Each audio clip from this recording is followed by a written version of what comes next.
Hi, this is another one of what I'm going to try to make a bi-weekly thing, is these global warming climate crisis vlogs. As I explained 2 weeks ago, which was the first video I had done after I abandoned the project a couple years ago, I'm getting back into it because I think it's something that needs to be talked about, but I'm approaching this not from the position of an expert, but from somebody just exploring the issues. My goal is to just get more people talking about it, and maybe we can all learn together. But I'm going to talk about a bunch of stuff in this video, and I do not want to give the impression that I'm an expert in any of this. So I'm inviting correction on stuff. Let me know in the comments what you think, what your impression is, and maybe we can sort some of this out together. So in the 2 weeks since I filmed the previous video in this series, I don't need to tell you that it's not been a good 2 weeks in terms of the climate news. More record heat waves, more fires, more ice melting, as well as a lot of very concerning reports coming out from scientists that we're approaching tipping points, etc. And just the depressing fact that once this carbon is in the air, it's there for millions of years. So this is essentially the new normal now we are living in for the rest of our lifetimes, presumably. And the goal is just to stop it from getting any worse, to stop the Earth from becoming literally uninhabitable. You'll have to pardon me drinking the coffee. I'm a bit tired out today, so I'll be getting some liquid energy throughout this video. So that's the problem. What I want to do in this video is try and sort out maybe what's going on, or what seems to be the solutions from here. If you're like me, maybe not so long ago you were feeling optimistic about cautiously optimistic, because it's always doom and gloom coming out from the reports from the scientists, but there are also reports that because renewable energy and solar energy was now had now passed the threshold where it was so cheap to produce that people were saying we are no longer headed for the worst case scenario by the end of the century. We could still be at a scenario where things are pretty bad, but the cheap availability of renewable energy is going to mean that we're going to avoid the worst of this. Now it seems like we are definitely headed for the worst of this. People are saying we are in the worst of, this is the worst case scenario. So I'm not exactly sure what happened. It could have been that the optimism was just overly reported to begin with. But the other thing is, for the past 20 years, essentially, we keep getting reports like, okay, world leaders have pledged to cut down on carbon emissions, new plan to cut down on carbon emissions, we really need to slash carbon emissions.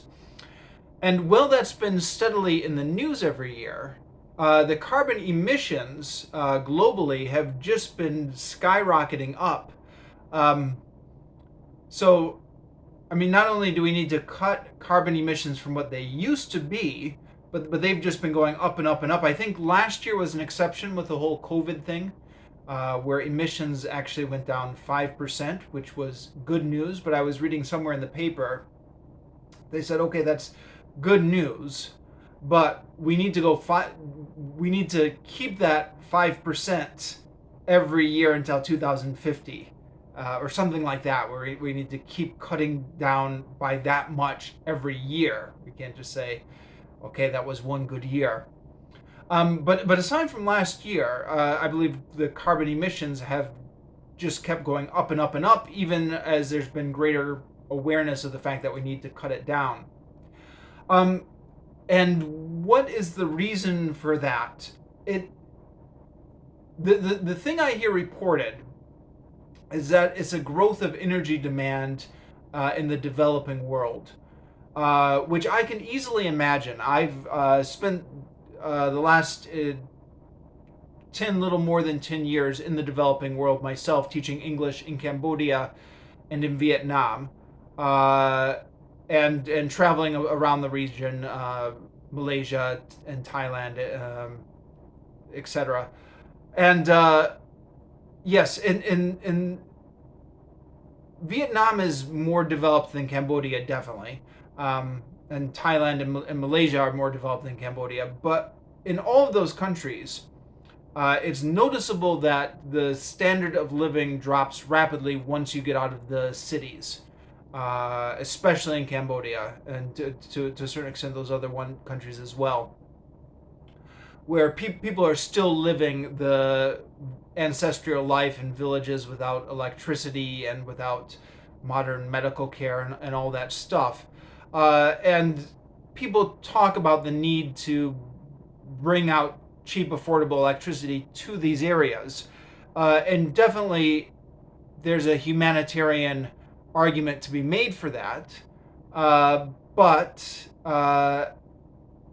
the problem is we can't have the whole globe consuming electricity at the rate that the US does. And I think that's where we're headed now, where the US model seems to be the aspirational model for the other poorer countries, and as they're developing more of a US style energy consumption, then this is where we're getting into trouble. I suspect perhaps as well that consumerism has maybe played a part in the rising carbon crisis.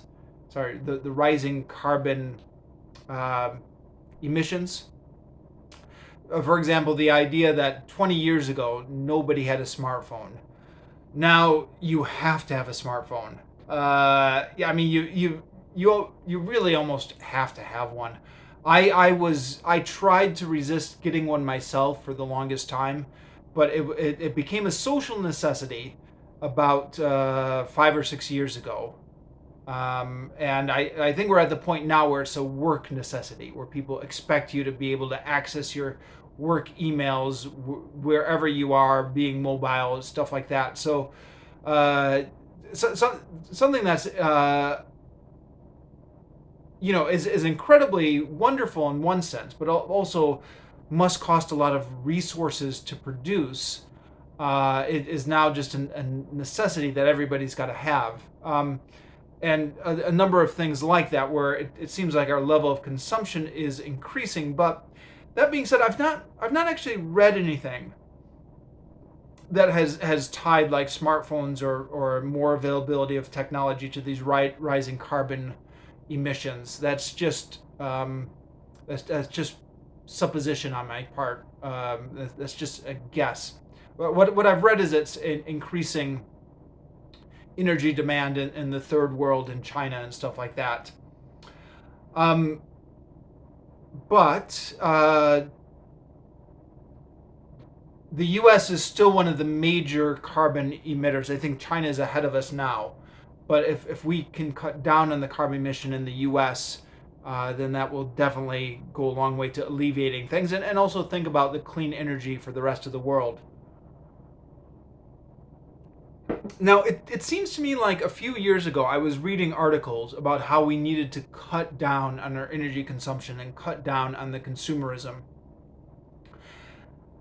And I haven't been reading any of those articles for a while. Maybe they just have been popping up on the internet and I haven't seen them. But in my news feeds, I haven't been seeing those articles.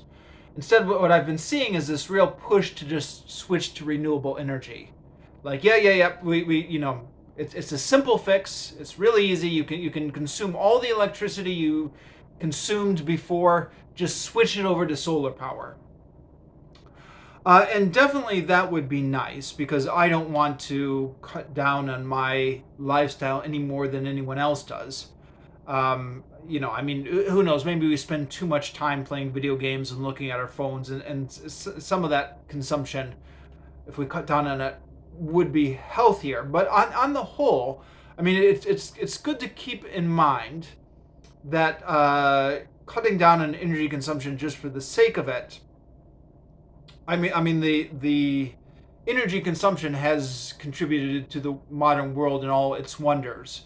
So, in an ideal situation, if it's possible, we would be able to keep all the same energy, same access to energy that we have. We'd just be able to get it clean. Would be the ideal. Unless we're feeling particularly self-flagellating, there's no need to wish for a world in which we had to cut down on the energy consumption. That being said, who knows? Maybe we do have to cut down on the energy consumption to survive. But if this vision, which is being sold to us, that all we have to do is switch to solar power and everything will be fine. If that's true, that would be great. The other thing, in addition to just being more preferable, is it's more marketable as a strategy. So, for example, to go into America, especially in the more conservative parts of America, or the parts of America where people are not even conservative, but just very consumed with just the week to week struggle to survive. If you went in there and said, okay, look, you've got to cut down on your electricity usage, that's going to be a much harder sell to get the Americans to vote for higher taxes on energy, or to vote for less energy. It may well be a necessity, but it's going to be a much harder political sell, which could be the other reason why environmental groups are just pushing renewable energy. I don't know. But you read some of these articles, and I've been reading a fair amount of them over the years. I'm not an expert by any means, but whenever I get depressed about the climate crisis, which is often, I just Google renewable energy or solar power, and go to the latest news articles and kind of see how far we're progressing. And based on those articles, which admittedly are not scientific articles, they're just news articles. The picture you get is a very rosy view for solar power. If we can just get the government to approve it and just get it implemented, that technology is getting better and better all the time. And when you read those articles, it's very easy to forget the obvious problem with solar and wind energy is that the power is intermittent. The wind isn't blowing all the time. The sun isn't shining all the time. The tides are not moving all the time. So, and I mean, I don't know. I could be missing something. I mean, I know the goal is to get to a point someday where we can store more of that energy more effectively. I don't think we're there yet. I think they're getting better at capturing sun's rays on cloudy days and stuff like that. There's something like a film or something. But so many of these articles just don't seem to emphasize the obvious problem with solar power. And actually, let me back up here and say maybe what I should have said more near the beginning of this discussion. It's very obvious that we need to just cut carbon power fossil fuels immediately. I mean, we can't cut them immediately for a variety of structural and political reasons. But what we need to do is cut them immediately, or as soon to immediately as possible. So it's not at the moment an acceptable solution to say, okay, well, we can have solar power provide 30% of the energy, and that will cut down the coal by 30%. And so, we've got to get coal out completely. So it seems to me that the solution is nuclear power. And this is a conversation a lot of people are having. And again, I'm not an expert by any means. But more and more people have been saying nuclear power is the way out of this because it will provide steady, reliable electricity, steady, reliable source of power that could be used to supplement the wind and the solar and the other intermittent sources of renewable energy. Um, I was opposed to nuclear power in my youth. If you go back to my blog, which I've kept since 2003, I don't think I ever wrote any long posts on it because it's not necessarily my area of expertise, but I've definitely linked to articles that were advocating anti-nuclear power, campaigning against nuclear power sites or getting nuclear power shut down or stuff like that. I've definitely linked to some of those articles in the past from my blog. Um, but I think this is where we are now, where we probably will need nuclear power. Now, the big advantage of nuclear power is it doesn't emit carbon. Uh, okay, the critics will say, well, building the plant and constructing the plant and everything will emit carbon, which is true.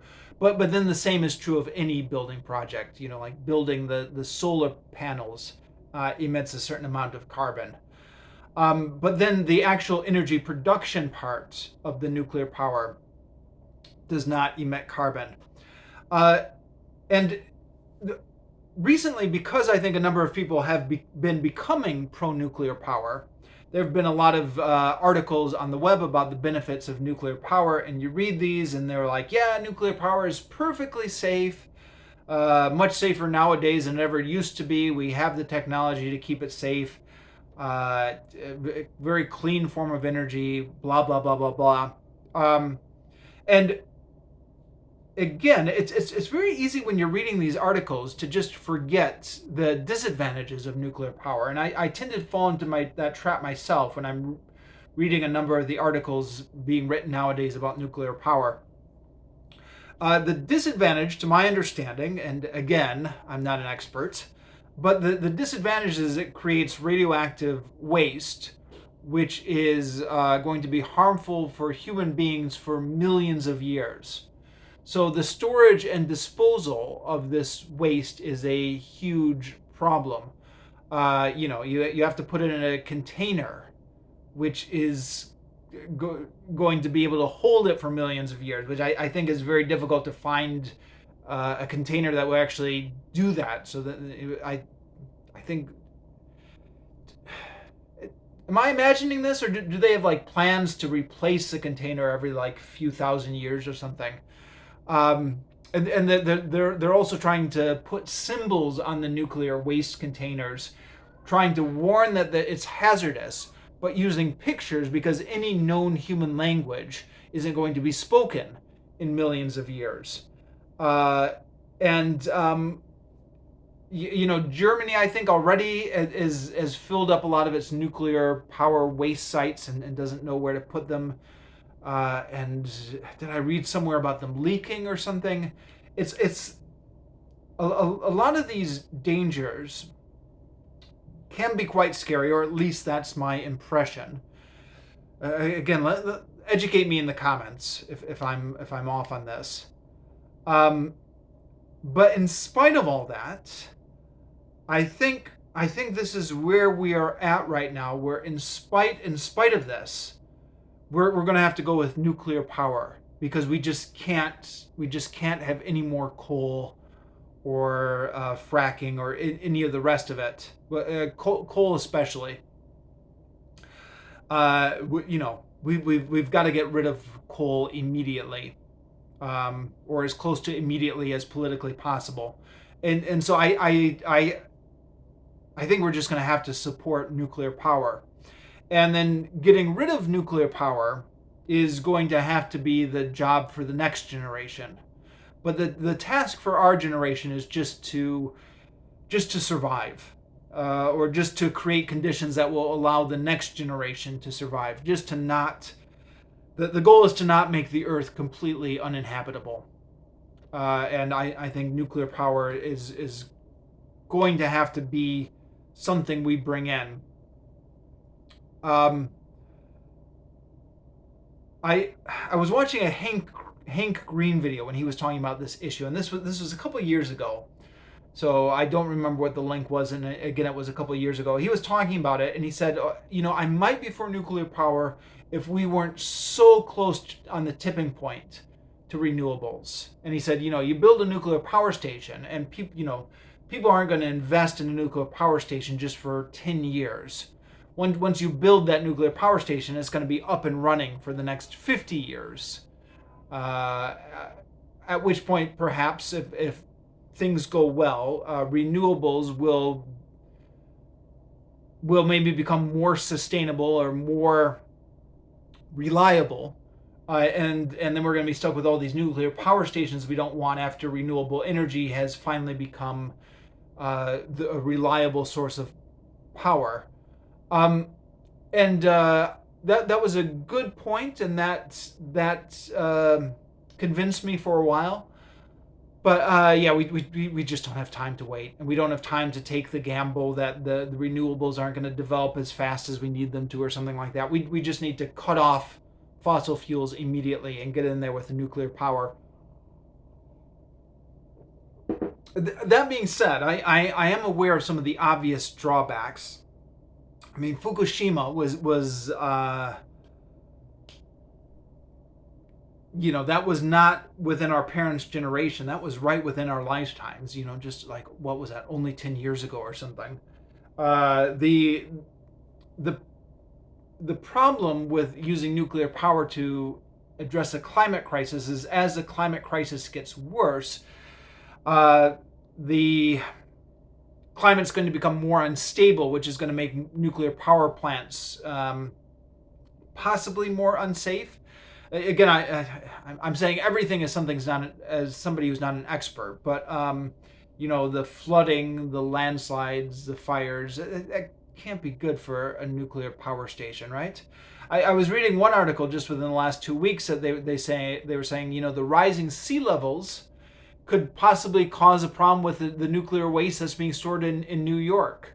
What's going if that gets washed out to the ocean or gets in the water or something like that. As well as the fact that this is a global issue. So I don't know if there's any danger with proliferating nuclear power in terms of technology for nuclear weapons. I'm under the impression that they're disconnected technologies, or rather that they're connected, but expertise in nuclear power doesn't necessarily lead to the proliferation of nuclear weapons. The other factor as well is just countries with less regulations and less expertise. I'm probably going to get in trouble for saying this, but after living in Cambodia for several years, I would be very nervous about the government's ability to regulate a nuclear power plant. And again, we need to. Eventually, these solutions are going to have to be global. So those are all on the disadvantage side. But yeah, I think it still needs to be explored. The other solution, which has been popping up a little bit in the news this week, is carbon capture technology.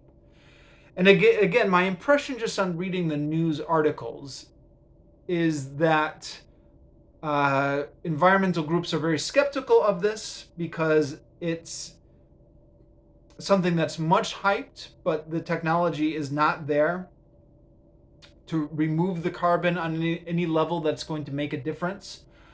As well as environmental groups are worried that the oil and coal industries or other polluting industries are hyping up carbon capture as a way to avoid fears about carbon emissions. So like the oil companies are saying, well, it's okay. Sure, we're polluting a lot, but we're also investing in this carbon capture technology, so it's okay. And the amount of carbon that these carbon capture technologies are going to be able to capture is just such a small amount. The obvious thing to do to cut down on carbon is just to cut down on the carbon emissions from fossil fuels. and that is something that would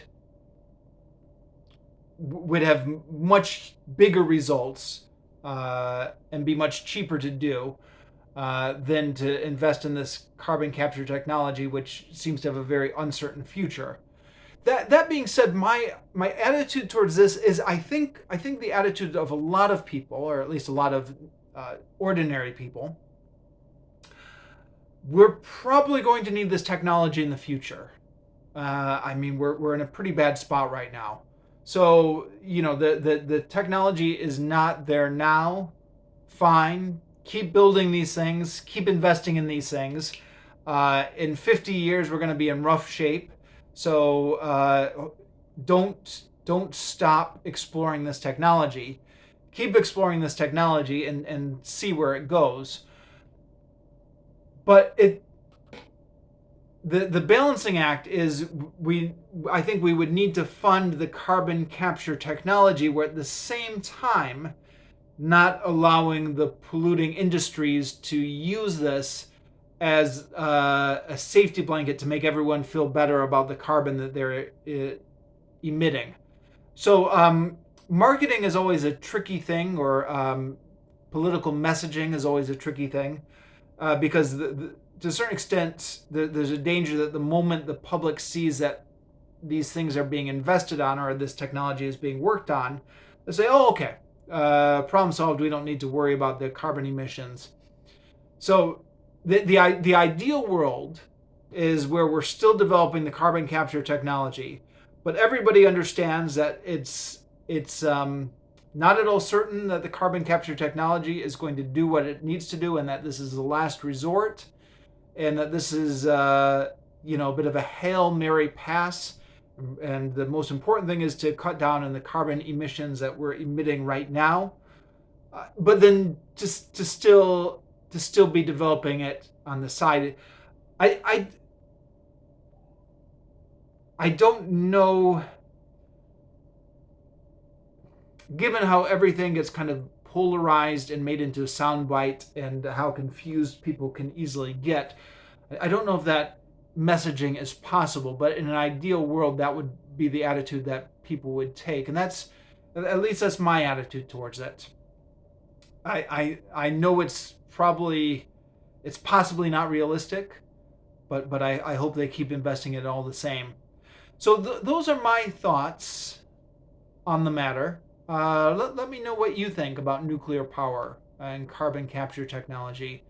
And yeah, let's just keep talking about this together and see if we can educate each other.